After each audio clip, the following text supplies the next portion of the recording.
En la vida, cuando nosotros nacemos, crecemos y nos desarrollamos, constantemente estamos en la búsqueda de algo llamado propósito. Y la palabra propósito es algo tan importante y tan valioso en la vida de una persona, porque cuando alguien no lo tiene, es en donde en realidad se notan los vacíos en la vida de alguien. Por ejemplo, una persona que no tiene claro un propósito es alguien que vive en despropósito. Permítame explicarle cómo se siente. El despropósito es una sensación de no saber para qué estoy en la tierra. El despropósito es una sensación de vacío y de agonía en el alma, en donde hago muchas cosas, pero me siento vacío. El despropósito es una de las armas más poderosas que el enemigo ha usado contra esta generación, porque él sabe que una persona sin propósito no necesita él matarla, ella sola anhela morirse porque no quiere vivir. No hay una razón de peso por la cual esa persona sienta una motivación para seguir adelante. Y peor aún, si alguien sin propósito entra en medio de un fracaso, en medio de una ruptura o en medio de un momento difícil, siente que ya no hay nada por lo cual esa persona deba o quiera luchar. El despropósito es terrible. Y hoy quiero hablarte de eso. Hoy quiero darte a través de la palabra 3 principios que encontré que te van a ayudar a cuidar y a proteger el propósito de Dios en tu vida. Pastor, es algo tan importante, pero ¿qué hacer con los que no conocemos nuestro propósito?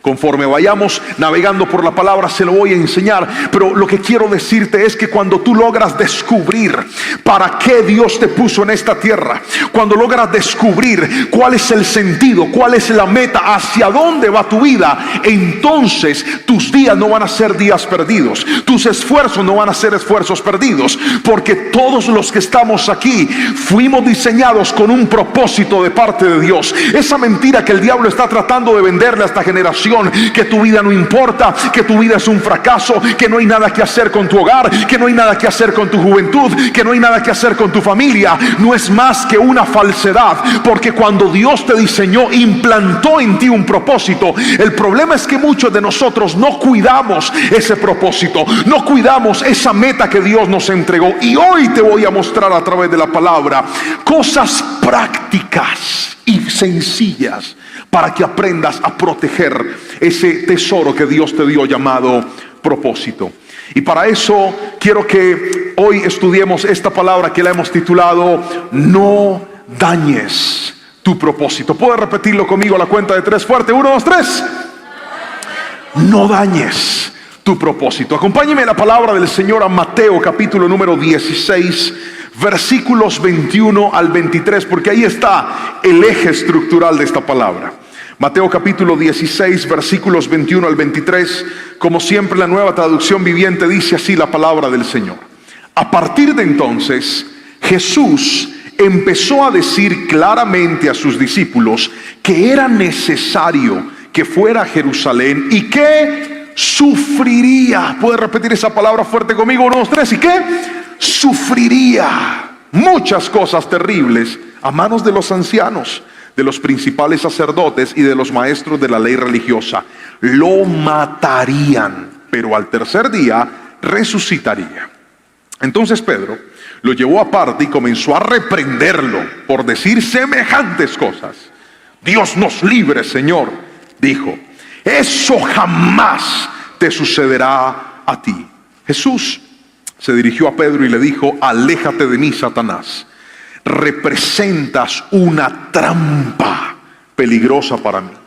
Ves las cosas solamente desde el punto de vista humano y no desde el punto de vista de Dios. Me encanta esta palabra, porque fue la primera vez en la que Jesús le revela a sus discípulos su propósito.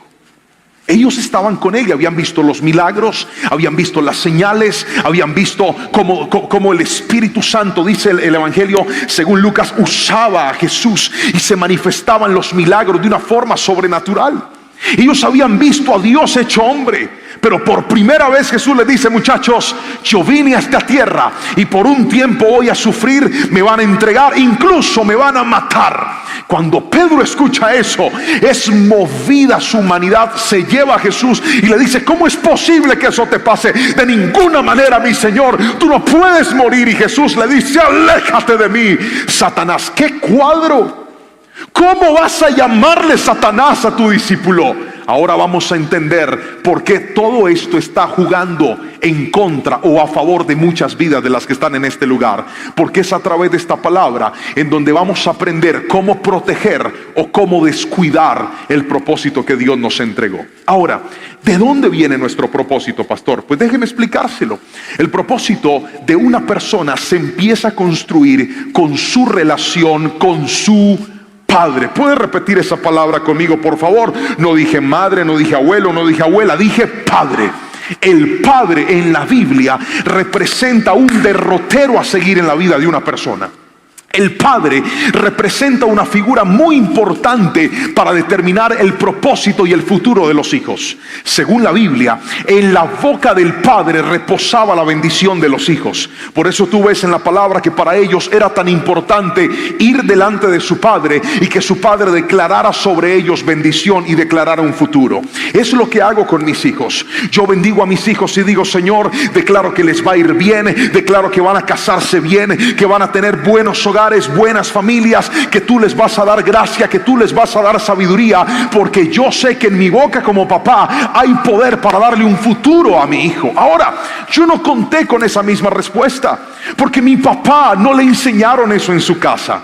A mi papá le enseñaron que si no servía para el estudio, se tenía que ir a trabajar. Y fue un hombre muy seco, muy parco, muy inexpresivo. Pero mi papá no fue de esos hombres de decirme: vas a ser grande en la vida, vas a triunfar, yo voy a estar ahí para... No, mi papá simplemente trabajó y se esforzó, y con mucha dedicación, gracias a Dios, siempre puso el pan sobre la mesa. Pero nunca determinó algo profético para mí como hijo. Ahora yo estoy cambiando la historia con mis hijos, porque recibí en Dios el propósito de mi vida, y ahí viene la reparación o la restitución de Dios. Y es que algunos dicen: pastor, ¿y qué hacer cuando mi padre no marcó ese futuro para mi vida? Porque el futuro el padre lo marca a través de dos cosas: a través de sus palabras y a través de su ejemplo. Hay personas aquí que recibieron un ejemplo terrible de sus padres, que han recibido un ejemplo inapropiado de sus padres, pero por eso Dios se manifiesta a nosotros como Padre, porque Él viene a corregir el propósito de nuestras vidas. Lo que te quiero decir es esto: en la descendencia de mis padres venía un hombre trabajador, maestro de construcción, otro muchacho maestro de construcción, otro hijo maestro de construcción. Yo tenía que ser un maestro de construcción, pero si hubiera alcanzado a estudiar, por lo menos hubiera sido un ingeniero civil o un técnico en algo. Pero esa era la línea que yo traía. Cuando yo llego a Cristo, Cristo dice: no, yo te traje a esta tierra para algo diferente y para algo más grande. Yo sé que esa es la línea que tú traes, pero cuando tú te encuentras con tu Padre Celestial, Él es capaz de corregir tu propósito y decir: aunque tú crees que naciste para esto, yo te traje para cosas más grandes. Si alguien me está entendiendo, dígame amén. Porque no importa si un padre dejó el vacío, tu Padre Celestial nunca te va a abandonar, y está hoy aquí diciéndote: tengo planes de bien para ti. Gríteme amén si me está entendiendo, por favor. Ese es el Padre Celestial. Pero otra cosa que marca nuestro propósito son las experiencias de nuestra vida. ¿Las qué? Muy bien, las experiencias, las buenas y las malas. Yo soy lo que soy porque a partir de mi vida muchas experiencias me fueron empujando hasta llegar hasta donde estoy. Todavía recuerdo el día que mi pastor me dijo: predique. Yo dije: no, predique. Eso fue un empujonazo, como cuando te subes a un tobogán y no te quieres tirar, y ya arriba vienen y te empujan y te tienes que aventar. Así fue. Las experiencias también te conducen a un propósito, pero eso te voy a hablar más adelante. ¿Saben qué más determina nuestro propósito? Nuestro nombre. Otra vez, ¿nuestro qué? El nombre de Jesús en la Biblia se manifiesta de dos formas. Isaías lo llama Emanuel. Emanuel significa Dios con nosotros, o Dios entre nosotros. Jesús, ¿qué era? Dios viviendo entre nosotros, manifestó a través de su nombre su propósito. Tengo un amigo de Pakistán que es pastor, y él me habló mucho de la cultura de ellos, porque me llamó mucho la atención cómo funciona en una nación totalmente islámica el evangelio. Y me empezó a explicar bastante de esto, y entre las cosas que me enseñó, en el idioma que ellos hablan, el urdu, el nombre de Jesús solamente lo tiene Jesús. Nadie se llama a Jesús, y se pronuncia la palabra Jesús. Y este nombre en urdu, que es el nombre de nuestro Señor Jesucristo, representa o traduce a nuestro idioma y en todos los idiomas: Jehová es salvación, o Dios es salvación. Note que Jesús, a través de su nombre, manifestó su propósito. Era Dios con nosotros, pero también era Dios salvando a la humanidad. Me estoy explicando hasta ahí con la suficiente claridad. Tu nombre tiene mucho que ver. La pregunta es, ¿usted sabe qué significa su nombre? No, pastor, ni idea. Yo no sé ni por qué me colocaron ese nombre. El nombre es algo tan importante. Cuando yo fui a tener a mis hijos con mi esposa, oramos y buscamos el significado de los nombres de nuestros hijos, y fuimos muy específicos en ponerle sus nombres. Por ejemplo, mi hijo mayor se llama Juan Jerónimo. Juan significa lleno de la gracia de Dios. Jerónimo significa el del nombre sagrado, o el que escudriña las escrituras. Hace unos días, era tarde de la noche, yo empecé a escuchar un sonido en mi casa, me levanté, fui a mirar y me encontré a Jerónimo en mi estudio con la Biblia abierta leyendo la palabra a altas horas de la noche. Y le dije, ¿usted por qué no está durmiendo? Porque mi nombre significa el que escudriña las escrituras. Le encanta leer la Biblia. Yo puse esa marca en su nombre. Anita se llama Ana Sofía.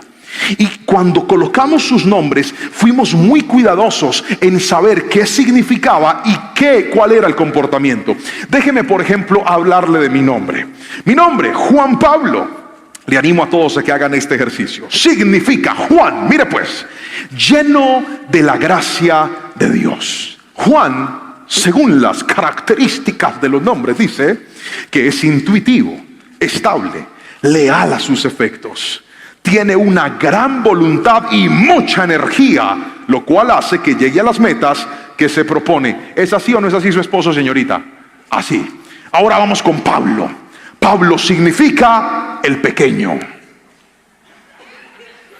Ahí como que hay un descuadre. No, pero en realidad la palabra pequeño no está hablando de estatura, está hablando de carácter, está hablando de sencillez, de humildad, de ser alguien pequeño ante los hombres. De eso significa Pablo. Y Pablo es racional, es franco, es sociable, le gusta sobresalir en las actividades que realiza, se interesa por todo lo que pasa a su alrededor y es de un buen carácter. Usted se va a encontrar, cuando vea la descripción de su nombre, que tal vez no va a coincidir al 100%, pero en un gran porcentaje la característica de su nombre coincide con usted.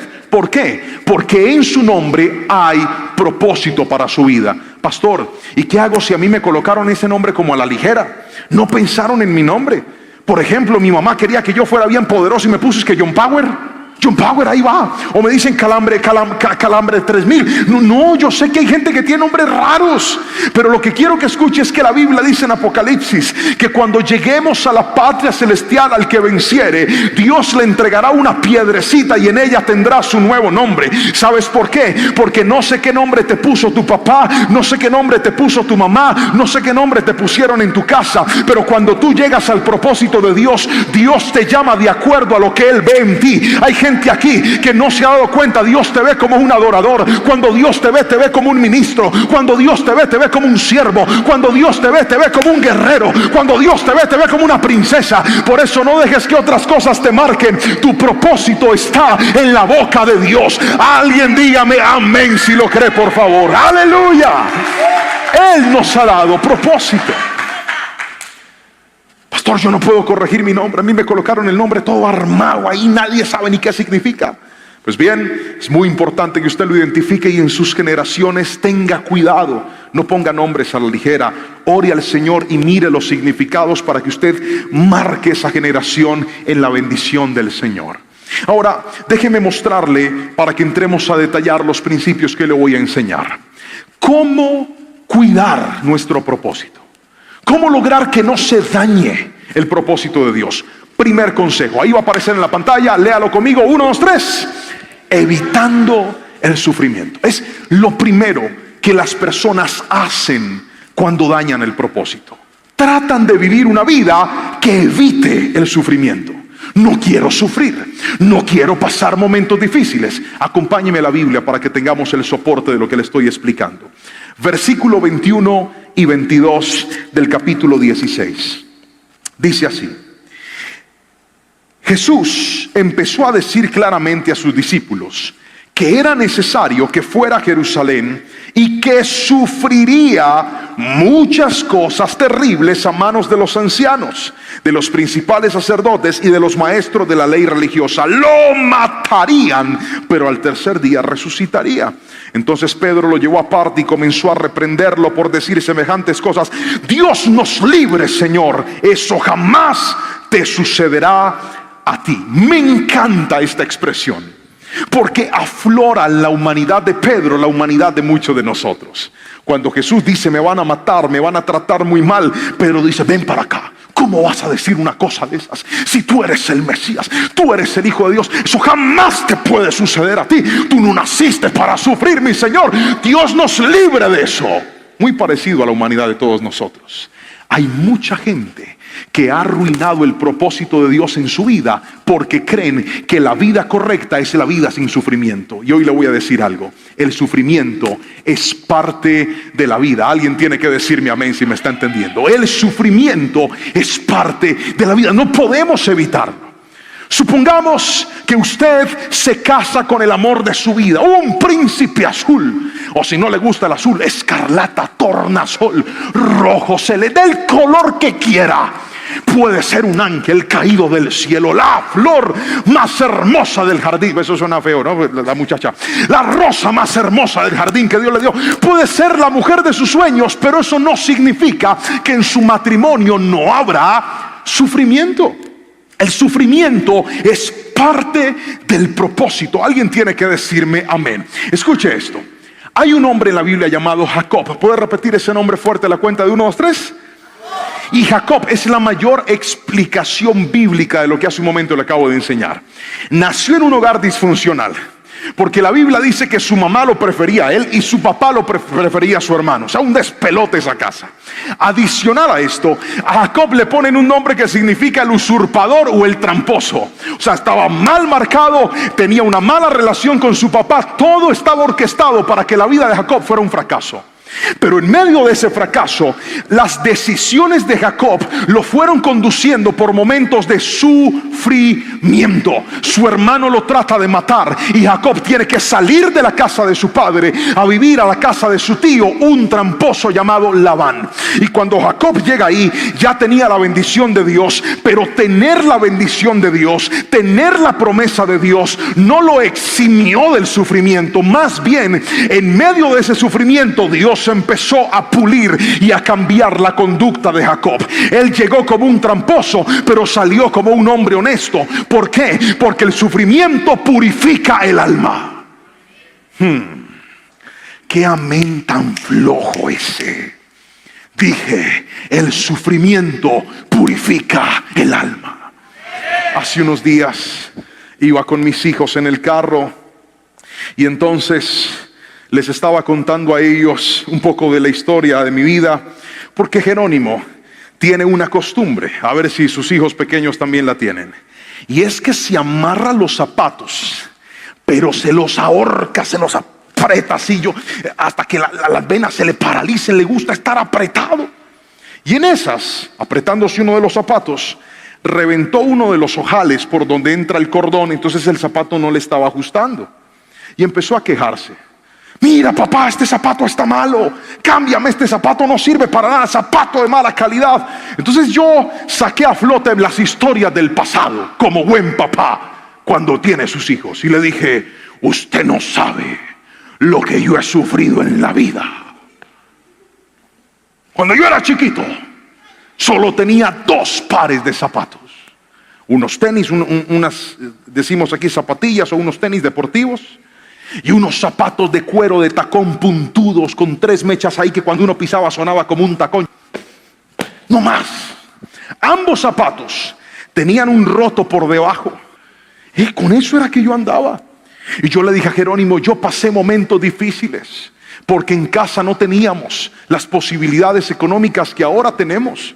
Yo tenía que esperar para poder recibir unos zapatos. Mi papá no siempre tenía trabajo. A veces pasábamos momentos difíciles. Yo quería que su corazón entendiera que la vida no se resolvía quejándose, sino que se resolvía con agradecimiento, porque había gente que estaba pasando momentos más difíciles que los que él estaba viviendo ahí. Y entonces de repente Anita empieza a llorar y dice, papi, ya no hables más. Estoy tan triste, papi. Sí, para allá, papi. Te voy a comprar unos zapatos. Yo me dije, no, yo ya estoy bien. Eso es una historia del pasado, Anita, ya. Quedó todo ahí medio resuelto. Pero por muchos días y en muchas ocasiones, en oración, le pregunté al Señor. Y le dije, ¿por qué la historia de mi vida es tan difícil? ¿Por qué he tenido que pasar momentos de necesidad? ¿Por qué he tenido que pasar momentos de aflicción? ¿Por qué he tenido que crecer con tantos faltantes? No te imaginas cuántas oraciones le hice a Dios sentado ahí en la iglesia, comparándome con la gente que yo veía en el altar, y decía, pero Señor, a este como que le va mejor. Un día hasta me quejé con Dios porque hicieron un evento en la iglesia y todos los predicadores habían sido malos, pero malísimos. El primero que se subió dijo, yo era sicario de Pablo Escobar, mataba y hacía y deshacía. Yo, wow. Se subió otro y decía, yo vivía en la calle, yo era drogadicto y yo estaba en el mundo perdido, pero Dios me cambió. Y la gente, wow, aleluya. Y yo hasta de eso me le quejé a Dios. Yo le dije, Señor, yo no he hecho nada malo. A duras penas con un corta uñas me corté yo mismo. Eso es lo peor que he hecho en la vida. ¿Qué vas a hacer conmigo, Señor? Hasta que un día entendí. Dios me dijo, todos y cada uno de tus momentos difíciles yo los puse en tu vida para que aprendas que esos momentos llegaron pero también se fueron, que esos momentos entraron a tu vida pero también desaparecieron, y los voy a usar para que un día te pares en un lugar y a muchachos exactamente iguales a ti les puedas decir, si Dios lo hizo contigo, también lo va a hacer con ellos. El propósito no te va a quitar el sufrimiento, pero el sufrimiento te va a ayudar a crecer, a avanzar y aprender en la vida. Si alguien me está entendiendo, por favor dígame amén en esta noche. No podemos evitarlo. Yo me iba a casar, estaba recién casado con mi esposa cuando uno de nuestros familiares lanzó la siguiente palabra. Dijo, ahora no van a tener hijos tan rápido. Traer muchachitos a este mundo a sufrir. ¡Ay, no! ¿Ha escuchado esa frase? Hay otros que dicen, yo no me voy a casar porque yo quiero tener una vida en paz, yo no quiero sufrir. Tenga mucho cuidado y míreme a los ojos con lo que le voy a decir. Si usted está tomando decisiones para evitar el sufrimiento, lo único que está haciendo es abrirle puertas al sufrimiento, porque no hay forma de evitarlo. El sufrimiento va a estar, es parte del propósito en la vida, y es mejor sufrir en el propósito de Dios que sufrir en el despropósito humano. Déjeme explicárselo. Yo entendí cuando me casé que uno de los propósitos por los cuales Dios me trajo a la vida era para conectar a la gente con Dios. Dios un día me dijo, yo te traje a esta tierra para que cada vez que adores, para que cada vez que prediques, conectes a la gente con mi presencia. Ese es tu propósito, para eso estás vivo. Cuando aprendí eso, mi vida tomó sentido. Cuando entendí eso, mi vida tomó un rumbo, porque ahora sé para qué vivo, ahora sé para qué existo. Pero una de las cosas que Dios me habló en un retiro, recuerdo yo en la ciudad de Bogotá, fue estas. Dios me dijo, yo te he dado tus hijos para que cambien la generación de tu familia. Yo te he dado tus hijos para renovar la generación de tu legado. A mí me dijeron, cuidado con traer niños a sufrir, y Dios me dijo, te di tus hijos para cambiar tu generación. Está escuchando la diferencia del propósito. Mientras que el hombre dice, no vas a sufrir, Dios dice, aunque sufras, voy a levantar de ti una nueva generación. Y por eso hoy te puedo decir, para gloria y honra del Señor, Dios me ha dado unos hijos que han crecido en una familia diferente, en un hogar diferente, con condiciones diferentes, con una vida diferente. presente. Claro que hay momentos difíciles, claro que hay momentos de angustia, claro que hay momentos de dificultad, pero yo aprendí que es mejor sufrir en el propósito que sufrir en el despropósito, porque cuando sufres en el propósito sabes que ese sufrimiento va a dar a luz un fruto de bendición, pero cuando sufres en el despropósito, lo único que quieres es morirte, que no pase nada, que tu vida desaparezca. Hoy en el nombre de Jesús quiero tomar tu mente, tu corazón y conducirlo al propósito de Dios, porque ahí, aunque hayan momentos difíciles, vas a tener una vida de plenitud y una vida de bendición, porque Dios dijo, y sabemos que a los que aman a Dios todas las cosas les ayudan para bien, esto es, a los que conforme a su propósito han sido llamados. Alguien tiene que alabar al Señor y decirme amén en esta noche. Hay que sufrir, pero no es malo. Ahora déjeme mostrarle el segundo punto de esta palabra, y es que la gente daña su propósito en segunda instancia cuando ven solo desde el punto de vista humano. ¿Puede leer eso fuerte? 1, 2, 3. Viendo solo desde el punto de vista humano. El versículo 23 es la respuesta de Jesús a Pedro cuando lo llevó aparte. Jesús le dice lo siguiente: aléjate de mí, Satanás. Representas una trampa peligrosa para mí. Ves las cosas solamente desde el punto de vista humano y no desde el punto de vista de Dios. Esto me encanta, porque si hay algo que puede arruinar tu propósito, es que te quedes solo con una versión de los hechos. Es que te quedes con una impresión de los hechos. Mírame a los ojos y escucha lo que te voy a explicar. Hay gente que se enamora y se enamoran solamente con el punto de vista humano. Entonces el muchacho o la muchacha va al gimnasio y de repente aparece el chino en el gimnasio, musculoso, acuerpado, tremendo. Póngale más a él. Levanta bastante peso, es amable, es cordial, se le acerca y le dice: ¿cómo te queda de linda esa pinta? Y ella dice: ay, gracias. Y de repente al final le dice: ¿te provoca agüita? Y ella dice: gracias. Y le da agua y empiezan el cortejo y ella está emocionada. El chino se logra averiguar el teléfono de ella y la llama y le escribe y le dice: ¿cómo estás? Y ella dice: bien. Dice: solo quería escribirte para saber cómo está tu vida. Y ella dice: tan lindo, tan atento, pastor. Es una bendición del cielo. La niña se va para el trabajo y él le escribe a las 3 de la tarde y le dice: ¿ya almorzaste? Y ella responde: ayúdeme. ¿Cómo responde? ¿Cómo así? Que una princesa de Dios a esta hora no ha comido nada. Ya mismo resuelvo el problema. Se va en la moto, llega hasta el trabajo de la muchacha y se baja con 3 buñuelos y una avenita alpina con canela. Se la deja ahí y se va. Ni siquiera se la entrega, y eso más le toca el corazón a ella, porque ella dice: fue capaz de venir hasta acá y ni siquiera me vio, solo me trajo la comida. Está enamorada, el muchacho la está cautivando y ella fácilmente se confunde. Dice: he encontrado al amor de mi vida. Así era que yo lo necesitaba. Bueno, bonito, amable, buena gente. Recuerda lo que dijo Jesús. Muchachos, por favor, colóquenme en el versículo nuevamente ahí, el versículo 23, porque esto es bien, bien importante. Versículo 23, vamos a leerlo, a ver si me lo ponen ahí. Dice: aléjate de mí, Satanás, representas una trampa. Míreme a los ojos. ¿Qué es una trampa? Una trampa es un sistema que parece inofensivo, pero no lo es. Una trampa es un sistema que funciona con algo atractivo. Te tengo el negocio de la vida. Sí, sí. Tú metes una plata, ajá, y esa plata te va a dar unos rendimientos altísimos. ¿En serio? ¿En serio? ¿Y qué más hay que hacer? Nada más, solo eso. Y ya, y ya. Y tú dejas tu platica ahí, y cuanto más metas, más te produce, ¿verdad? Y se van corriendo y dicen: Señor, he encontrado la bendición. Gracias, Padre Celestial. Esa vaina es una trampa. Usted va, le echa mano al queso Y cuando lo atrapa, la trampa lo sella a usted. Y ahí quedó aprisionado. ¿Cuántas personas dañaron su propósito porque cayeron en la trampa del enemigo? ¿Cuál es la trampa? Vea, mire eso tan chévere que se ve. Nadie se va a dar cuenta. Hágale.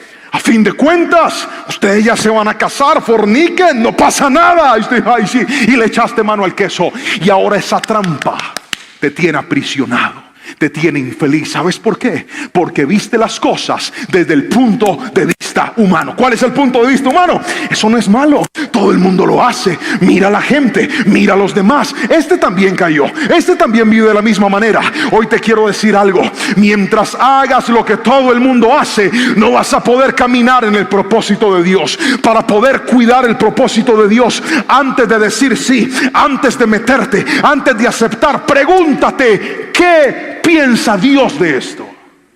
¿Cómo lo ve Dios? ¿Está de acuerdo? ¿Es correcto o es incorrecto? ¿Cuántos problemas ahorraríamos si ante las oportunidades de la vida vemos las cosas no solamente desde el punto de vista humano, sino desde el punto de vista de Dios? Míreme a los ojos y escuche esto. Yo estoy completamente convencido que sus más grandes equivocaciones, que las cosas de las cuales hoy usted se arrepiente y usted dice: pastor, yo no hubiera hecho eso, yo no hubiera dicho que sí, yo no hubiera llegado a ese lugar, no hubiera entrado, son las cosas en las que hiciste, miraste, caminaste o te determinaste solo por el punto de vista humano. Pedro se concentró en el dolor y dijo: el dolor hay que evitarlo.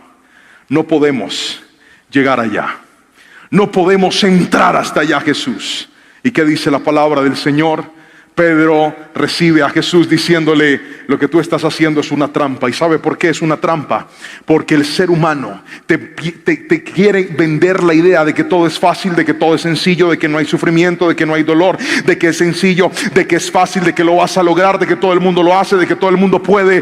Pero te vas a dar cuenta que en Cristo, aunque es un poco más difícil, aunque es un poco más complejo, aunque es un poco más lento, vas a ir seguro en la bendición de Dios. ¿Sabes por qué? Porque Cristo le dijo: usted fue que no me entendió, Pedro. Yo le dije que me iban a maltratar, yo le dije que me iban a tratar mal, yo le dije que me iban a castigar, yo le dije que me iban a herir, le dije que me iban a matar, pero también les dije que al tercer día iba a resucitar. Y eso es ver las cosas como Dios las ve. Hay sufrimientos que están en tu vida y tú dices: pastor, esto es muy duro. Míralo como Dios lo ve. ¿Sabes cómo Dios lo ve? Dios lo ve con un inicio y también lo ve con un final. Dios lo está viendo como algo que te va a pulir, pero también como algo que te va a transformar. Dios dijo: te metí ahí, pero también te voy a sacar.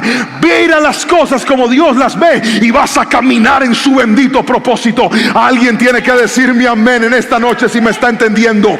Mira las cosas como Dios las ve. Todo nos ayuda para bien, todo.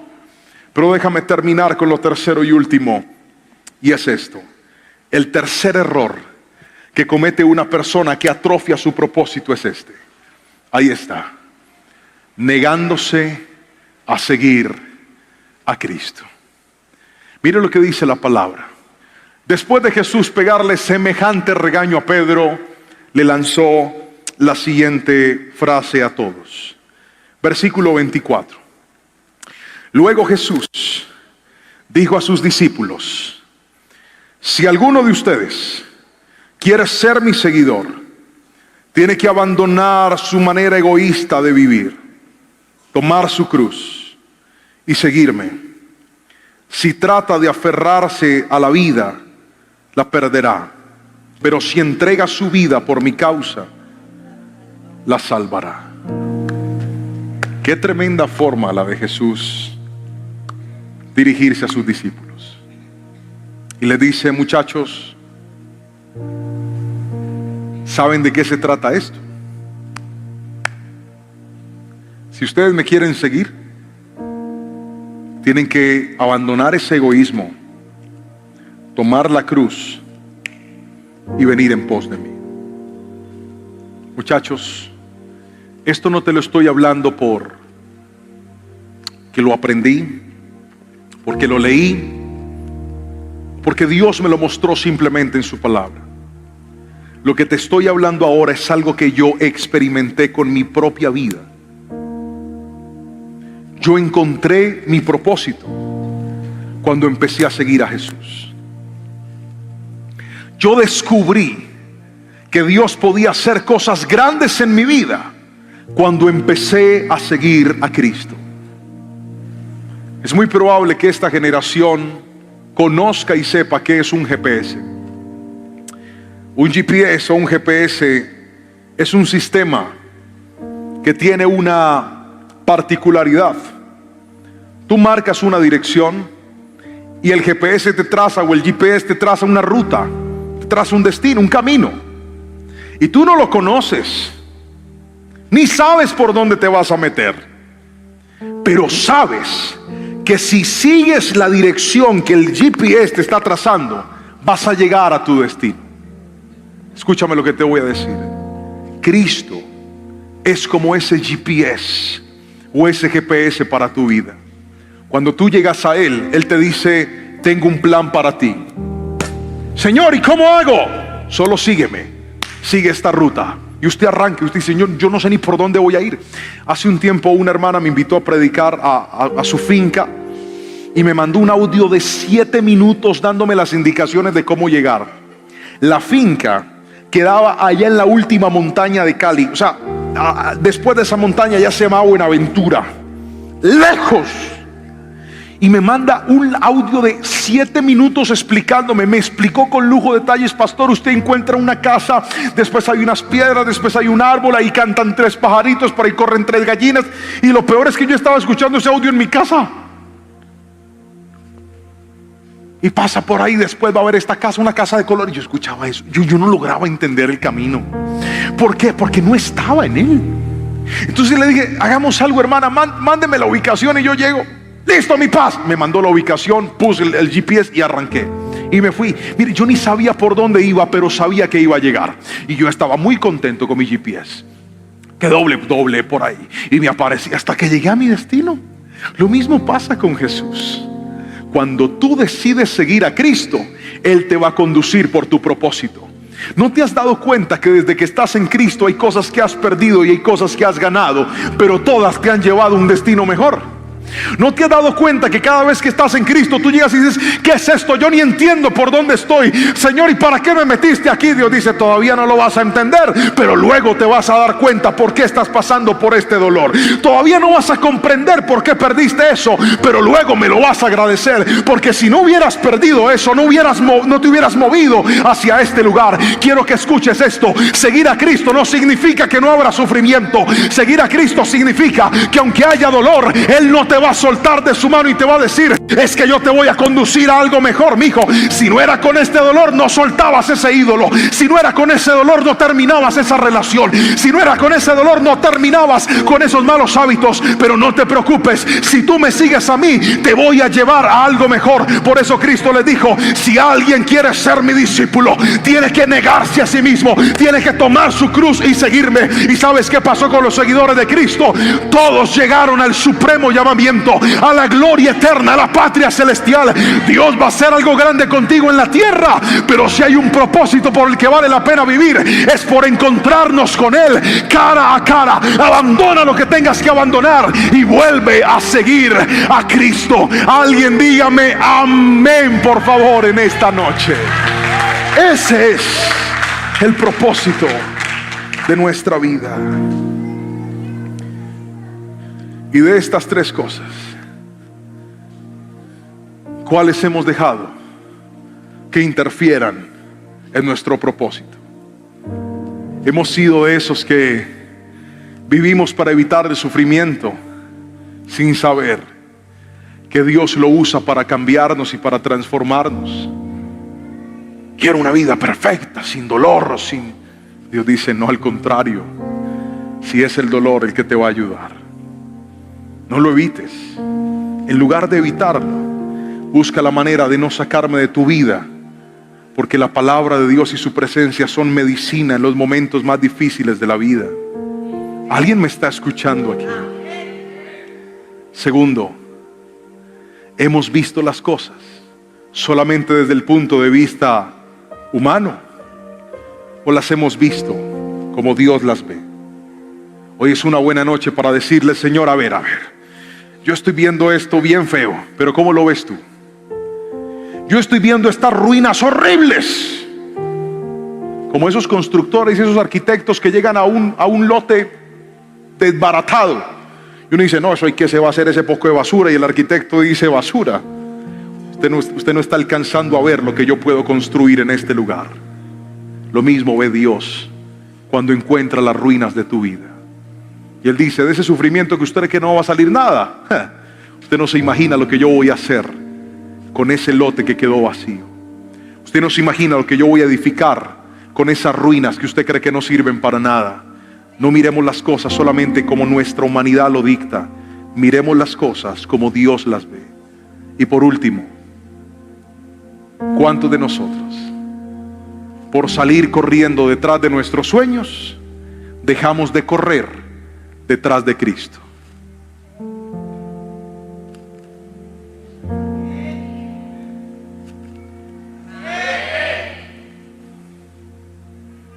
A los sueños se llegan siguiendo a Cristo. Por eso te desconectas, te sientes vacío. Pero una vez te mantienes conectado a Él, a veces no vas a entender: Señor, esto es un barranco, esto son unas trochas, este carro aquí no va a salir. Dios dice: tranquilo, que usted va en la dirección correcta, porque me estás siguiendo a mí. Yo no te voy a llevar a la perdición, yo te voy a llevar a tu propósito. Eso es distinto. Todo aquel que en esta noche dice conmigo: pastor, yo necesito volver a cuidar, volver a proteger mi propósito, voy a pedirle que se coloque sobre sus pies, por favor. Todo aquel que dice: pastor, yo sé que se siente llegar a ese punto que hace un momentito describiste. Ese punto de sentir que tienes todo y a la vez no tienes nada. Ese punto de sentir que vives y respiras y existes y trabajas, pero en realidad no hay una meta clara por la cual valga la pena estar. Yo quiero que este año que viene sea el año donde Dios te permita alcanzar tu propósito. ¿Alguien me escuchó aquí? Sea el año donde Dios te permita llegar a ese destino que Él trazó para ti. Cuando logras alcanzar esa meta, vas a ser verdaderamente feliz. Y quiero de manera muy especial que si hay alguien aquí, esta es una oración diferente, y es la oración por aquellos que dicen: ¿sabe algo, pastor? Yo quisiera que la vida mía se recalcule. Quisiera que Dios corrija el GPS de mi vida y quiero volverlo a seguir. Y usted va a hacer un acto de fe. Todo el que necesite esa oración, quiero que venga aquí al altar. Que sea el altar en esta noche, que sea este lugar en esta noche el sitio donde Dios recalcule, redireccione y vuelva a marcar tu destino. Levanta tus manitos y cierra tus ojos. Señor, yo te doy gracias. Voy a pedirle a mis líderes que vengan acá, amor. Ven, vamos a orar. Quiero que empiecen a orar y a ministrar, por favor. Cada personita que ha llegado hasta este altar, levanten sus manitos, los que están aquí adelante. Quiero que le pidas al Señor con toda tu alma y dile: Señor, yo no puedo seguir así como un barco a la deriva. No puedo seguir así, Señor, sin saber hacia dónde voy a ir. Yo necesito que tú me lleves a ese destino. Yo necesito que tú me puedas conducir a ese punto de bendición. Vamos, levanta tus manitos, empecemos a orar, muchachos. Padre, en el nombre de Jesús, te lo ruego, recalcula, Señor, el destino de ellos. Que hoy, Señor, se pueda cumplir en ellos en el nombre de Jesús. Que esa palabra que hoy ellos han recibido, en donde les has dicho en este altar: vas a volver, vas a cuidar lo que tengo para ti. Es que no reservé tu vida ni traje tu vida para cosas sencillas. Deja de pensar que la solución es tu muerte. Deja de pensar que la solución es abandonar todo. Deja de pensar que la solución es no sufrir. Claro que habrá sufrimiento, claro que habrá llanto, claro que habrá dolor, pero es que tú no estás solo. Dios está contigo. Dios está contigo. La presencia del Rey de Reyes te va a acompañar donde quiera que vayas. Por eso dile conmigo: Espíritu Santo, vuelve a conectar mi vida a ese propósito, vuelve a conectar mi vida a ese destino. Hoy, en el nombre poderoso de Jesús, bendigo cada persona que llegó al altar, bendigo cada persona que está postrada en su casa, que está recibiendo esta oración y dice: pastor, mi alma necesitaba esta palabra, mi vida necesitaba entender que yo no estoy aquí a la deriva, que yo no estoy aquí perdiendo el tiempo, que tú me trajiste con un propósito, y ese propósito lo voy a alcanzar solo si decido ir en pos de tus pasos, solo si decido ir en pos de tu voluntad. Padre, yo te doy muchas gracias y bendigo cada persona. Hoy imponemos manos sobre ellos y declaro, Padre Celestial, en tu nombre que los levantas, en tu nombre que los fortaleces, en tu nombre que los vivificas, porque grandes cosas harás en su vida y en su futuro, en el nombre poderoso de Jesús. Alguien tiene que decir un fuerte amén. Alguien tiene que decir un fuerte amén. Alguien tiene que aplaudir fuerte al Rey de Reyes. Vamos y dile: Señor, llénanos, llénanos, llénanos en el nombre de Jesús.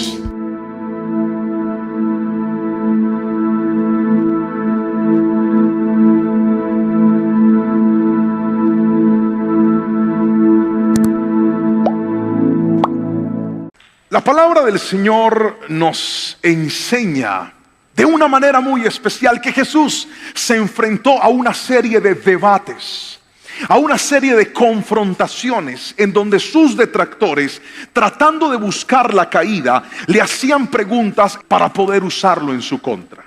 Y luego de esa persecución viene alguien y le lanza una pregunta y le dice: a ver, maestro, ¿cuál es el mandamiento más importante de todos? Así que él, sabiendo que habían opositores al frente, piensa muy bien en la respuesta que les va a dar a esta pregunta, y la respuesta que Jesús lanzó inspira el mensaje en el que hoy le voy a hablar. Porque como Jesús iba a dar una respuesta contundente, pues lo que él dijo no fue cualquier cosa. Y quiero que escuchemos y leamos lo que dice la palabra del Señor en Mateo, capítulo número 22, versículos 35 al 40. Dice la palabra del Señor de la siguiente manera: uno de ellos, experto en la ley religiosa, intentó tenderle una trampa con la siguiente pregunta: maestro, ¿cuál es el mandamiento más importante de la ley de Moisés?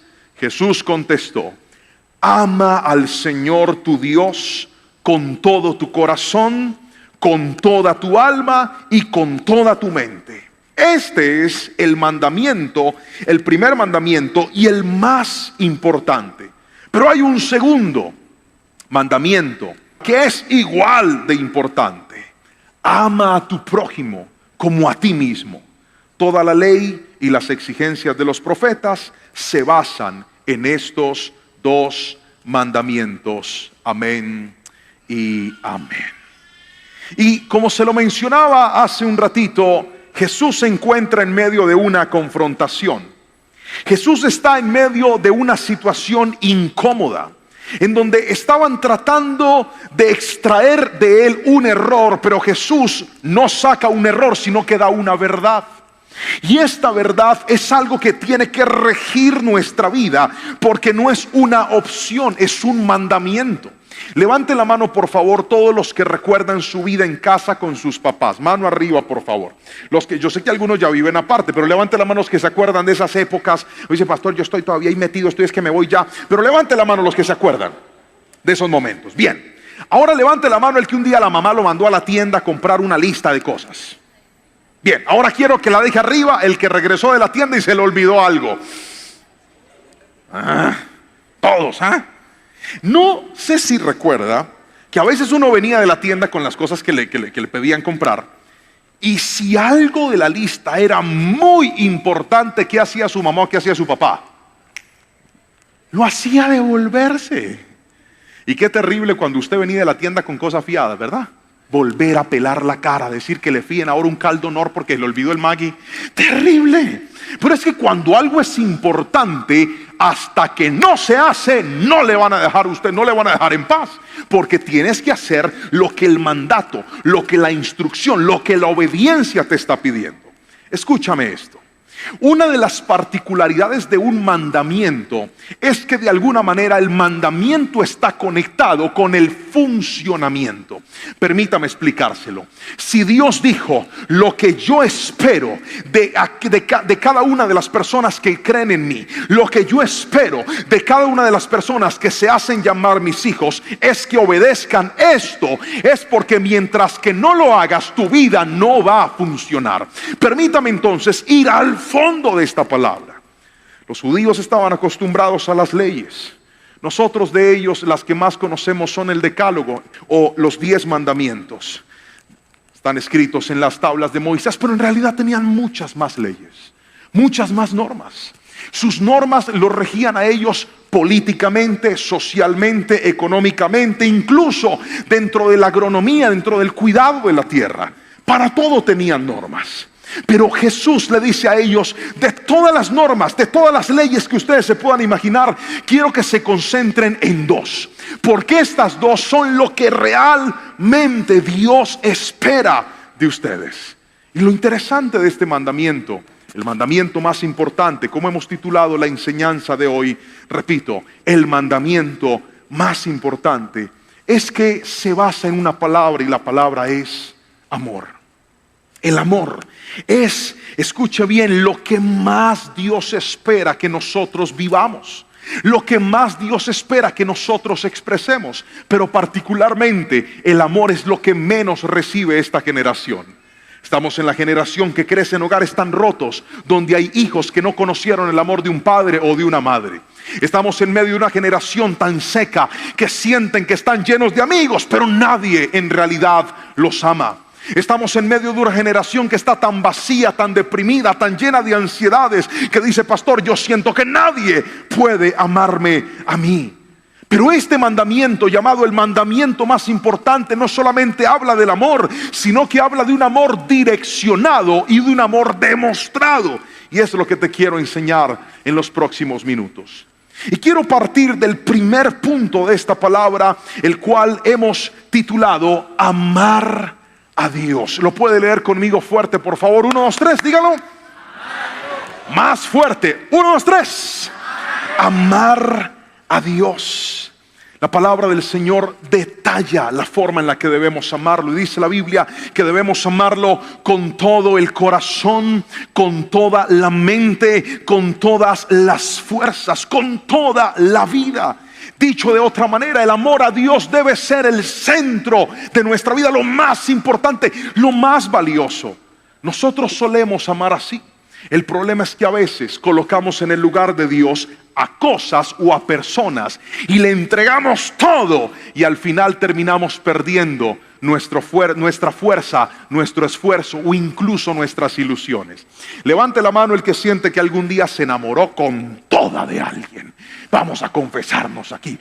Empiezan ahí, uno levanta la mano y la vuelve y la baja rapidito para que no lo vean. Pero levante la mano el que algún día con sinceridad dice, pastor, yo siento que yo me enamoré, pero de verdad. A ver, yo los veo. Hay uno está muerto de la risa. Levántela, hágale, que yo sé que hoy usted quiere llorar, pero no importa, usted me entiende. Cuando tú entregas todo en el amor, lo que la Biblia describe, ahí está escrito, el corazón, el alma y la mente. Escuche esto, el corazón es el motor de mando de nuestra vida, el que nos impulsa a seguir, el que hace que nos esforcemos, el que hace que le metamos la vida, el que hace que un muchacho enamorado sea capaz de irse caminando por largas cuadras para ir a ver a la muchacha. Y en otro momento haría eso, se mojan en medio de la lluvia para hacer visita, dejan de comer para comprarle un detalle a la muchacha, porque el amor te lleva a eso. El amor se vuelve sacrificial. El amor con el corazón deja de pensar en uno mismo para pensar en los demás. Pero no solamente con el corazón, también dice con toda el alma. Es como si el mundo nuestro mundo vibrara o se rigiera por la presencia de esa persona. Y también dice con toda la mente. Estás permanentemente pensando en esa persona. Te imaginas tu vida con esa persona. Dices, ¿cómo serán mis hijos cuando me case con él o con ella? ¿Cómo combinan los apellidos fulanito de tal con fulanita? Y empieza usted a escribir, a ilusionarse, a emocionarse, porque empiezas a entregarlo todo. Y no está mal enamorarse. Lo que está mal es darle todo a la persona equivocada. ¿Por qué? Porque cuando amas con todo, la persona en la cual o aquello en lo cual depositas tu amor se transforma en un soporte para ti. Ven para acá, Manuelito, deja eso ahí, solo ven tú, solo ven tú. Mire lo que pasa con un soporte. Menos mal, le gusta la fuerza. Firme, listo, usted me va a agarrar, agárreme pues. Mire lo que pasa. ¿Está viendo? Eso es un soporte. Levánteme, que se nota que va al gimnasio. Mire eso. ¿Está viendo? Eso es un soporte. Y cuando nosotros pasamos por momentos difíciles, el soporte nos levanta y nos ayuda. Esto no estaba preparado en la prédica, pero ¿quién lo mandó a ponerse de escudero hoy? Eso es lo que hace un soporte. El soporte debe tener la fuerza para levantarnos cuando no queremos seguir. ¿Y sabe cuál es el problema? Que hay gente que depositó su amor en gente que no es capaz ni con su propia vida. ¿Qué va a poder con la suya? Por eso, todo el corazón, toda la mente, toda el alma, solo se la puedes dar al único que es capaz de sostenerte en las buenas y en las malas, al único que es capaz de levantarte en tus peores errores, al único que es capaz de perdonarte en medio de tus flaquezas, al único que es capaz de darle vida a lo que está muerto. Y ese amor no se lo debes entregar a ninguna persona. Ese amor no es para un hombre, ese amor no es para una mujer, ese amor ni siquiera es para un hijo. Ese amor es para Dios, porque mientras que Dios sea tu soporte, tú tendrás la fuerza para levantar a tu familia, para levantar a tus hijos, para levantar a los demás. ¿Sabe por qué esta generación está tan rota? Porque le entrega todo al mundo y deja las miserias para Dios. Llegó la hora de que le des todo a Dios y te vas a dar cuenta que tu vida volverá a funcionar, porque Dios dijo, Dios quiere que lo amemos con todo lo que somos. Dígame amén si me está entendiendo. Ubíquelo en el primer lugar. ¿Cuántas personas algún día lo hicieron? ¿Cuántas personas tal vez ahí sentadas o viendo esta palabra dicen, pastor, yo le voy a confesar, hubo una época en la que Dios ocupaba el primer lugar en mi vida? Yo recuerdo, pastor, yo llegaba a la iglesia y empezaban a sonar las canciones y yo ahí arrodilladito lloraba y me quebrantaba en la presencia del Señor. Yo recuerdo, pastor, cuando yo servía al Señor y de repente estaba en el grupo de danza o en el grupo de alabanza, o yo era líder. ¿Qué pasó? El amor a Dios empezó a apagar en muchos, porque aparecieron otras cosas, aparecieron nuevas ocupaciones, aparecieron los afanes de la vida, apareció el tener, el ser, el mostrar, el aparentar, y se te olvidó que en ese momento tal vez no tenías mucho, pero realmente eras alguien feliz. Porque cuando pones a Dios en el primer lugar, ¿sabes qué es lo que recuperas? Recuperas una vida funcional. Déjame darte un ejemplo para que esto sea más claro. Voy a pedirle por favor a 5 jóvenes que vengan aquí adelante. 5, ¿están listos? Pueden venir. Solo una condición, deben venir con una silla. Y deben ser jóvenes grandes, no adolescentes sino jóvenes grandes. Deben venir con una silla. ¿Listo? 1, 2, 3, vamos, suban. Ahí viene uno, traigan la silla rápidamente por favor. 2, necesito otro, venga con la silla. Ahí viene 3. Vengan, anímense, tranquilos. 15 minutos de fama, hágale. 3. Si son solteros mejor, uno no sabe qué tal que aquí le echen el ojo, mijo. Venga, aproveche. Eso es. 1, 2, 3, 4, 5. Aplauso para mis voluntarios, por favor. Muy bien. Bienvenidos, ¿cómo estás? Bienvenidos, bienvenidos, bienvenidos. Muy amables, bienvenidos. ¿Solteros todos? ¿Soltero? ¿No? ¿Soltero? ¿Sí? ¿Soltero sí? ¿Soltero no? No, ya saben, ahí les hice su propaganda chiquitica. Me van a hacer un favor, coloquen las sillas haciendo un círculo, pero las sillas mirando hacia afuera, por favor. ¿Listo? Estos pelados nunca fueron a fiesta aquí en Colombia, ¿yo? Eso es, muy bien. Muy bien. ¿Saben lo que voy a hacer, cierto? música, maestro.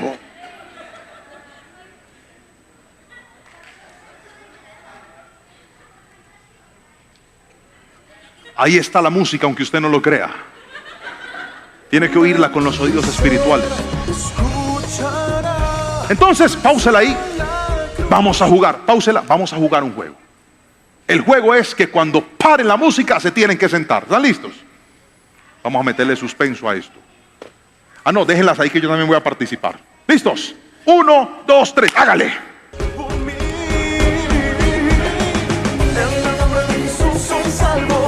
Ay, recordar es vivir, digan amén. En el nombre de Jesús, yo viviré por siempre. En el nombre de Jesús soy salvo. En el nombre de Jesús soy salvo. Aplauso para este perdedor. Muy bien. Siga conmigo. Saque la silla. Play. Otra vez. 1, 2, sí. Va. Oye, varón, ¿tú te tragaste 4 varillas o qué? Métele sabor a eso. Eso.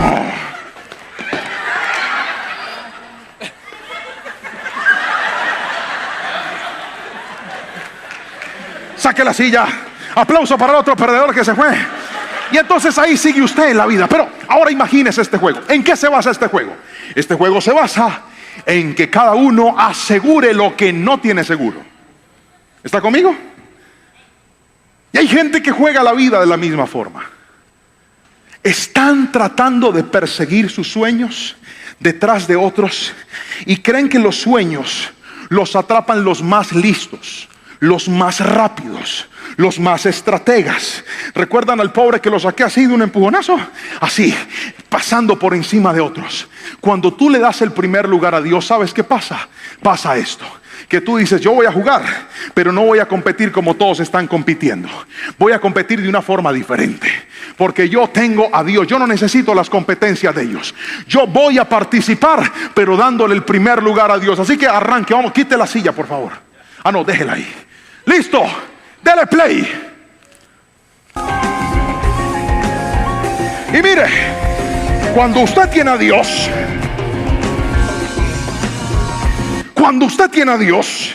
no importa que se sienten. Usted dice, yo vengo preparado.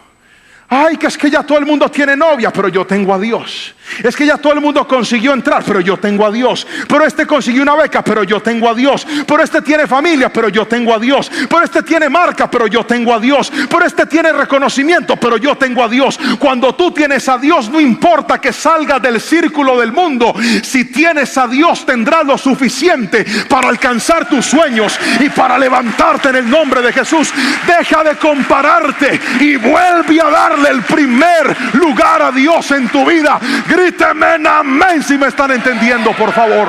Esta generación necesita volver a amar a Dios más que esas posiciones. No importa, si yo tengo a Dios, lo tengo todo. Si me quitan la silla, nadie me puede quitar a Dios. Puedes perder una relación, pero cuando tienes a Dios no caes en depresión, porque sabes que Dios es tu seguridad, que esa persona no te valoró, pero Dios va a poner otra persona que sí te valore. Cuando se te cerró una puerta, pastor, es que yo estaba soñando con esa carrera. Sabes que esa carrera no se abrió, pero Dios va a abrir otra mayor delante de ti. Es que el que tiene a Dios lo tiene todo. Por eso dice la Biblia, sabemos que a los que aman a Dios todas las cosas les ayudan para bien.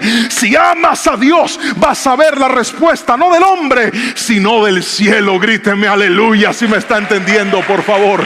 Volvamos a amar a Dios. Gracias, muchachos, un aplauso fuerte para ellos en esta noche maravillosa. Uy, cómo me cansé, mano. Ya la vida está. Préstame el atrilcito, Manuelito, por favor. Volvamos a amar a Dios. ¿Sabe por qué hay gente que tiene ese negocio que no despega y que están casi que en reversa? Porque usted abre su trabajo, abre ese local, abre ese negocio y cree que su bendición viene de los clientes que le compran. No, mijo, empiece a darle el primer lugar a Dios. Y antes de abrir esas rejas, arrodíllese si puede hacerlo y dígale, Señor, que este día sea un día de bendición. Yo te doy gracias porque si tengo este trabajo es gracias a tu bondad y a tu misericordia. Abre la reja y vas a recordar que tu bendición no viene de los clientes que te pagan. Tu bendición viene de aquel Dios que te sostiene, al que le estás dando el primer lugar. Si llegas a tu consultorio, si llegas a tu puesto de trabajo, ora y dile: Señor, dame la sabiduría para tratar a estos clientes que a veces quiero orar que caiga fuego y los queme. Digan amén. Porque hay clientes así, ¿sí o no? De los canzones que son. Pero aprende a darle el primer lugar a Dios y tu vida va a ser. Ahora no le estoy diciendo que haga una guerra espiritual antes de abrir. En el nombre de Jesús reprendo a todo espíritu de mal comprador. Reprendo a esos clavos que vienen a preguntar por todo y no compran nada. Los ato, los ligo, los amordazo y los echo fuera. En el nombre de Jesús declaro, Padre Celestial, que le tocas el corazón al jefe, que viene aumento, aumento, aumento. Escucho la palabra aumento. No. Ese profesor que no se le entiende, Padre, ábrele la boca, que deje hablar en lenguas, que predique en español, que enseñe claro. No. Eso no es. Le estoy hablando de una actitud del corazón, que antes de hacer cualquier cosa le dice: Señor, si algo tengo, si algo he logrado, si algo he alcanzado, si algo puedo hacer, es gracias a ti. ¿Sabe qué es eso? Demostrarle a Dios que nosotros lo amamos. Pero hay gente que hace todo y del último que se acuerda es de Dios. Yo quiero que eso se cambie en esta noche en tu vida, y que cuando salgas de esa puerta puedas decir: Señor, te voy a volver a dar el primer lugar a ti. Si lo haces, te garantizo que este 2023 no va a cerrar como empezó, va a cerrar mejor, en el nombre poderoso de Jesús. El que lo crea, levante las manitos y diga amén. Por favor, alabe al Señor si puede hacerlo. Y aquí viene lo segundo y último que le quiero enseñar, y es: ama a tu prójimo. El segundo mandamiento más importante es amar a nuestro prójimo. Y el Señor en la palabra indica la forma en la que debemos amar al prójimo. Amar al prójimo no es fácil, especialmente cuando el prójimo es difícil. Es fácil amar a la gente buena. ¿Cuántos dicen amén? Es fácil amar al que nos ama. Es fácil amar al que nos ayuda. Es fácil amar al que nos da la mano.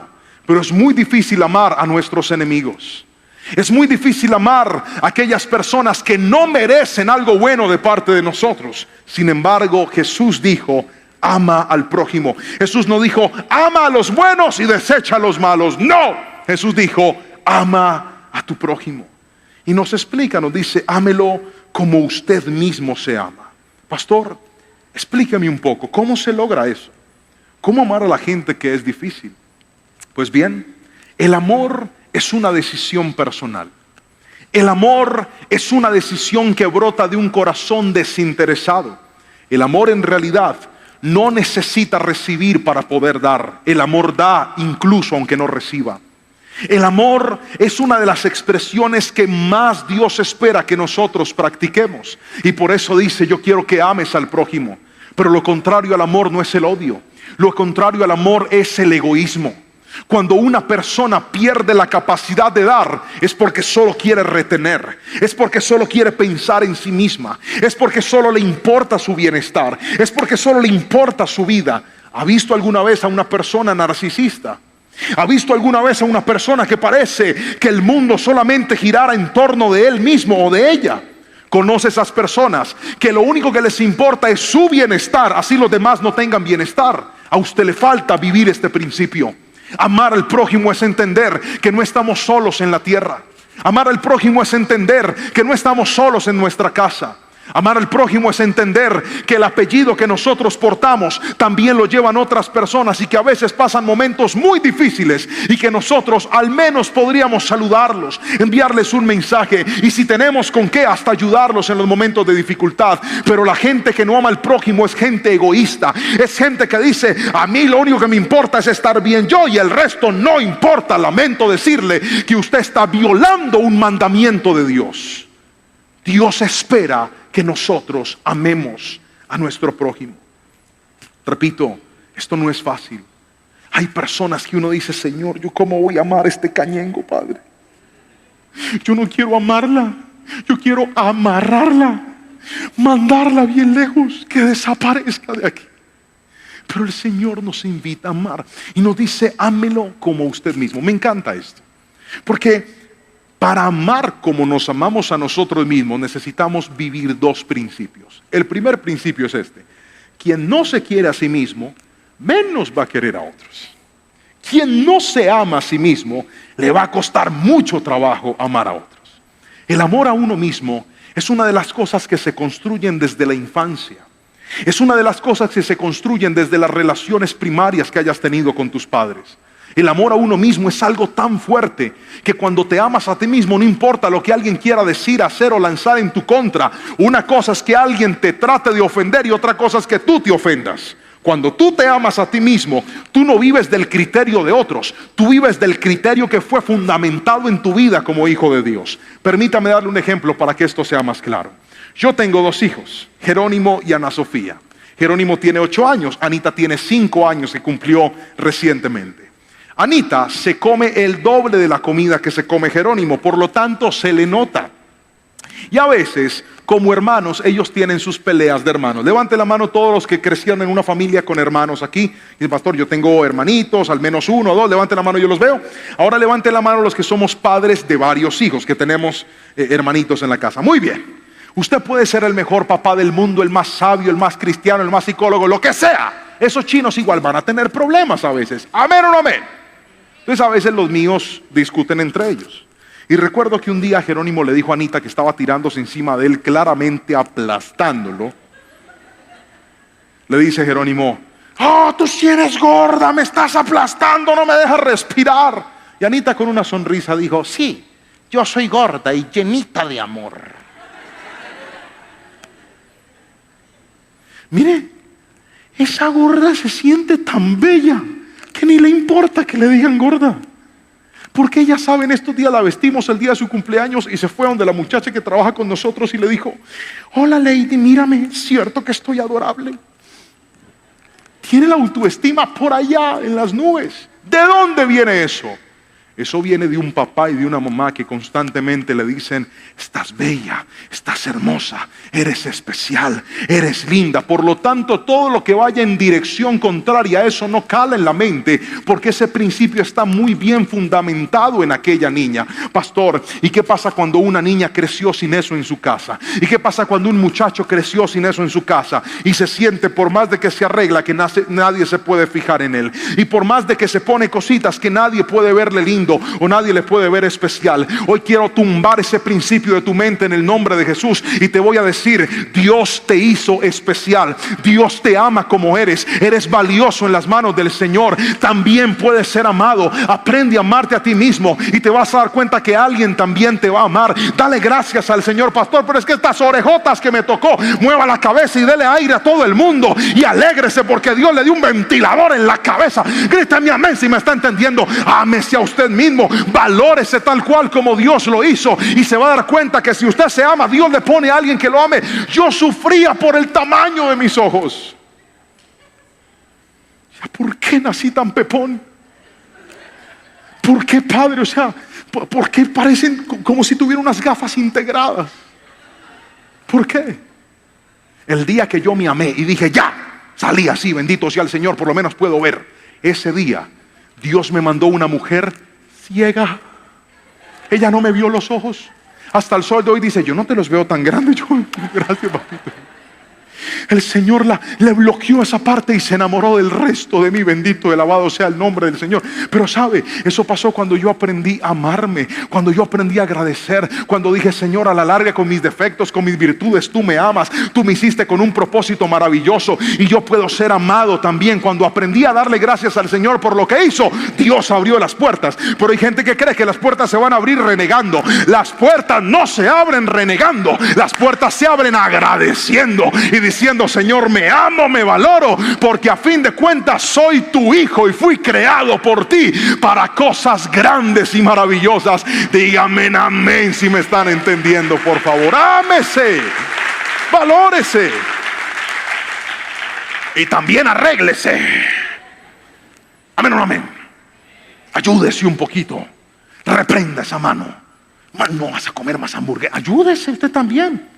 Que hay gente que es bien desordenada, póngase en orden, pero ámese y dele gracias al Señor cada día y se va a dar cuenta que Dios va a cumplir los sueños de su corazón. Entonces, primero, para amar a los demás tenemos que amarnos nosotros. Para amar a los demás tenemos que amarnos. Repítalo, tenemos que amarnos nosotros mismos. Pero lo segundo es esto. Mateo 7:12 dice, así que todas las cosas que vosotros querráis que los hombres hagan con ustedes, háganlas ustedes con los hombres. La regla de oro. Trate a los demás como usted quiere que lo traten a usted. Entonces, para poder darle amor a los demás, es importante partir de este principio. No te voy a tratar como tú me estás tratando a mí. Te voy a tratar como me gusta que me traten a mí. Entonces voy a ser amable contigo porque me gusta que sean amables conmigo. Voy a ser generoso contigo porque me gusta que sean generosos conmigo. Voy a ser una persona especial porque me gusta que sean especiales conmigo. Amar al prójimo implica aprender a entender que este mundo está supremamente roto. Y si nosotros no mostramos el amor de Dios a los demás, ¿quién lo va a hacer? Hace unos días iba en mi carro y se acercó un muchacho que estaba limpiando los vidrios. Yo ya había lavado recientemente mi carro. De hecho, había salido de un car wash. Estaba el carro completamente limpio. El muchacho se acerca, dispara con la botella. Tenía la botella de agua. No me preguntó, simplemente apuntó y lo mojó. Luego puso el coso y me preguntó que si lo dejaba limpiarlo. Yo sentí que me mojó el alma. ¿Entiendes? Entonces bajé el vidrio, lo miré y le dije, ¿cómo estás? Dijo, bien, se lo limpio. Le dije, bueno, límpialo. Igual ya estaba limpio, pero límpialo. Gracias, patroncito, muy amable. Le dije, hágale. Lo limpió, lo organizó. Le di unas moneditas. Le dije, muchas gracias por lo que hiciste. Me dijo, no, gracias a usted por su sonrisa.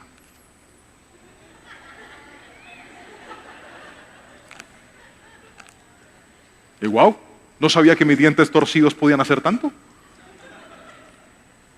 ¿Sabe qué es eso? Amar al prójimo. Pero hay personas que son tan egoístas y tan amargadas que todo el tiempo están cargando una imagen de alguien que parece que estuviera aborreciendo a todo el mundo. Siempre estás enojado, siempre estás amargado, siempre estás quejándote, siempre estás renegando y no te has dado cuenta que estás violando este principio de amar al prójimo. ¿A ti de qué te sirve decir, yo los amo a todos, ellos saben? El amor no se dice, el amor se demuestra. Ayer en la noche estábamos con nuestros hijos en el carro jugando. A veces nos inventamos juegos con ellos.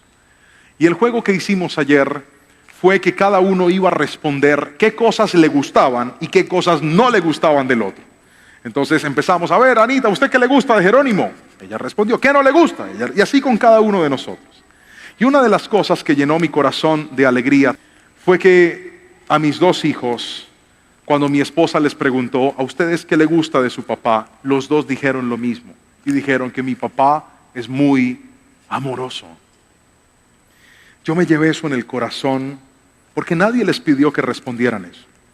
Yo no les dije, me hacen el favor, dicen que yo soy amoroso, si no me enojo. No, ellos lo respondieron. Salió de su corazón. Y dijeron, nos gusta que papi es una persona amorosa. Y saben, es algo que he tratado de cuidar en mi vida, porque yo creo que se los he contado y se los he compartido a algunos de ustedes. Yo crecí en un hogar en donde de la única persona que recibí un amor demostrado fue de mi mamá, no de mi papá. Y no precisamente porque mi papá no me amara, yo sé que él me amaba, sino que mi papá creció en un hogar carente de las expresiones de amor. Así que mi papá nunca fue un hombre de decirme, hijo, te amo, eres el orgullo de la familia. No, mi papá no era así, ese tipo de expresiones le daba pena expresarlas. Ahora, míreme a los ojos y pregúnteme, ¿usted cree que a mí me hacía falta que mi papá me expresara su amor? Claro que sí. Pero no lo hacía. Y a pesar de eso, yo, ahora que estoy en Cristo y ahora que soy padre y ahora que entiendo por qué mi papá era así, porque ¿cómo le voy a pedir a un hombre que ame si él mismo cuando era un niño no recibió el amor y no recibió el afecto? Si él mismo cuando estando en la primaria y perdió el grado de infancia en el que estaba en la escuela, llegó al colegio diciendo que había perdido, y la frase de su papá fue: bueno, usted salió torpe para el estudio, así que se va a trabajar. Y siendo un niño de menos de 10 años, no tuvo más remedio que irse a trabajar la construcción hasta el día de hoy. ¿Cómo le voy a pedir a un hombre así que dé amor si nunca lo recibió? Pero ¿sabe algo? El día que yo entendí que mi vida iba a cambiar cuando yo decidiera amar a Dios, ese día mi vida se llenó de amor al punto que ahora yo puedo darle amor a mi familia también, a mis padres, pero especialmente a mis hijos. Y no solamente a los que viven dentro de mi casa, sino también a todos los que encuentro en la calle. Cada vez que usted le da un saludo, cada vez que usted le sonríe a una persona, cada vez que usted le dice gracias a un mesero, cada vez que tienes con qué dar una buena propina y la das, cada vez que te encuentras con alguien y si sientes darle un abrazo se lo das, cada vez que vas donde tu familia y si puedes decirle te amo, gracias por lo que has hecho, cada vez que haces eso, quiero que recuerdes esto: tú estás cumpliendo un mandamiento de Dios, y ese mandamiento es: ame al prójimo como a usted mismo. Muchachos, este mundo está cada día más roto, este mundo está cada día más quebrado, este mundo está cada día más dañado, este mundo está cada día más y más vacío. Y la única forma de llenarlo es con el amor de Jesús. Y para que eso suceda, necesitamos entender en esta noche estas dos verdades: que todo va a cambiar cuando el soporte de tu vida vuelva a ser Cristo. Y tú puedas decir: en ese primer lugar de mi vida no va a estar nada ni nadie que no sea Dios. Y segundo, voy a dejar de pretender que mi vida se rige por lo que me pasa, por lo que me sucede o por mi bienestar. Y voy a tratar de darle un poquito más de bienestar a otros. ¿Saben? Cuando yo estaba adolescente, siempre me admiraba de las personas generosas. ¿Cuántos han conocido gente generosa aquí? Levante la mano. Esa gente que te ve y te gasta. Griten amén. Ay, sí que les gusta, ¿eh? Los que dicen yo pago, tranquilo. Levanten la mano los que se acuerdan. Un tío, un familiar que es así chévere, ¿verdad? La gente generosa. El que usted va a un centro comercial y dice: ay, tan bonita esa gorra, ¿te la querés? Y te la regala. Especial la gente así. Y yo en mi adolescencia siempre le oraba al Señor que mandara a mi vida a personas así. Yo le decía: Señor, mándame un hermano así bien generoso. Claro, yo estaba acostumbrado a vestir con la ropa que con mucho esfuerzo mis papás me daban, o a veces la ropa que una tía de Estados Unidos me mandaba, que me quedaba gigantesca, yo la mandaba a arreglarla, acomodar, pero eso quedaba horrible. Pero así era que yo me vestía. Entonces cuando yo me topaba con gente generosa, a mí me daba mucha alegría. Y por muchos años pensé que para poder tener muchas cosas necesitaba tener gente generosa a mi lado. ¿Saben cuándo cambió todo? Cuando yo aprendí que el secreto para ser bendecido es transformarse en una persona de bendición. Otra vez. Para ser bendecido tengo que transformarme en una persona de bendición. Y entonces, de lo poquito que teníamos, recuerdo que un día mi esposa me dijo: amor, vamos a destinar que cada vez que lleguen nuestros pagos, así sea poquitico, pero vamos a bendecir a alguien, vamos a ayudar a alguien, vamos a extender, vamos a darle la mano a una persona. Desde que nosotros empezamos a hacer eso, todo cambió en nuestras vidas. ¿Saben por qué? Porque esa es una forma de amar al prójimo. El apóstol Pedro dijo lo siguiente en el capítulo número 3, versículo número 8 de su primera carta: por último, todos deben ser de un mismo parecer. Tengan compasión unos de otros. Ámense como hermanos y hermanas. Sean de buen corazón y mantengan una actitud humilde. ¿Quiere cumplir este mandamiento? Es imposible amar a otros mientras no seamos gente humilde. Es imposible amar a otros mientras no seamos personas de buen corazón. La pregunta es: ¿cómo está tu corazón? ¿Qué tan humilde eres? ¿O qué tan soberbio te has transformado?